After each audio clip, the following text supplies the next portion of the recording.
حضور سیرالیون میں جب مونجی لگانے کا وقت ہوتا ہے تو اس وقت جن کاشتکاروں کے پاس بیج بونے کے لیے مونجی وغیرہ نہیں ہوتی، دوسرے لوگوں سے انہیں اس شرط پر بیج لینا پڑتا ہے کہ فصل کی کٹائی کے وقت دگنی یا 3 گنا مونجی ادا کریں گے۔ یہ تو سود ہے، اور اس کے خلاف جماعت نے کارروائی نہیں کی ابھی تک۔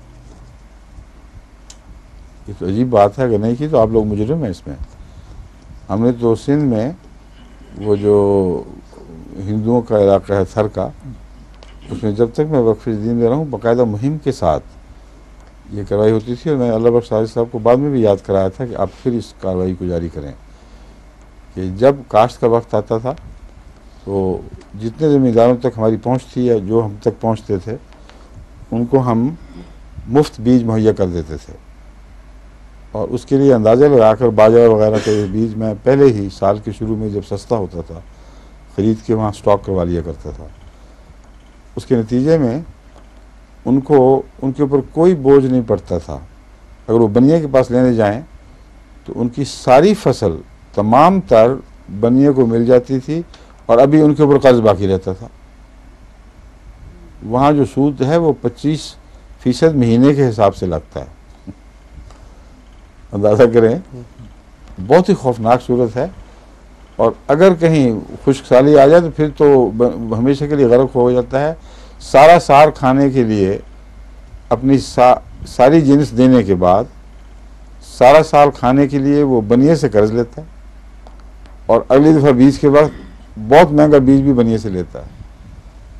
تو اس سے ملتی جلتی چیزیں اگر سیرالیون میں ہیں تو جماعت کو اس کے خلاف جہاد کرنا چاہیے تھا۔ آپ مجھے لکھتے، میں آپ کو باقاعدہ فنڈ مہیا کرتا تاکہ ان علاقے کے غریبوں کو اس مصیبت سے آزادی دلائی جائے، اور بہت سا بیج ہم پہلے خرید کے رکھ سکتے تھے۔ اللہ تعالیٰ نے خدمت کی جو جماعت کو اب توفیق بخشی وہ پہلے سے بہت بڑھ چکی ہے۔ آپ یہ استغفار کریں اس حرکت کے اوپر، پیغام بھیجیں وہاں۔ اب کب جا رہے ہیں واپس؟ اب پاکستان جائیں گے پہلے؟ اچھا، اور وہاں امیر صاحب کو کہیں جاتے ہی اس کا انتظام کر کے مجھے رپورٹ کریں، سمجھ گئے؟ ٹھیک ہے۔ حضور، دیگر مذاہب کے طریقے مقابلہ میں اسلامی طریقے تدفین میں کیا حکمت ہے؟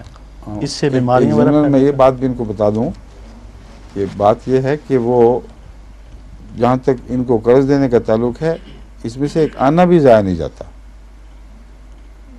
یہ نیچ ذات کے کہلاتے ہیں اونچی ذات والے لوگ، کیونکہ ان کے اخلاق اتنے بلند ہیں کہ باقی لوگوں کو جو مسلمان یا عیسائی کہلاتے ہیں ان کو جب وہاں قرض دیا جائے تو کھا جاتے ہیں، لیکن یہ جن کو یہ بھیل کمی چمار کہتے ہیں ایک آنا بھی یہ نہیں کھاتے، ایک ایک پیسے کا حساب چکاتے ہیں، اور جب فصل آتی ہے تو پہلے، اور پھر خوشی اس بات کی ہوتی ہے ان کو کہ دینے کے بعد ہمارے لیے کافی دانے بچ گئے ہیں۔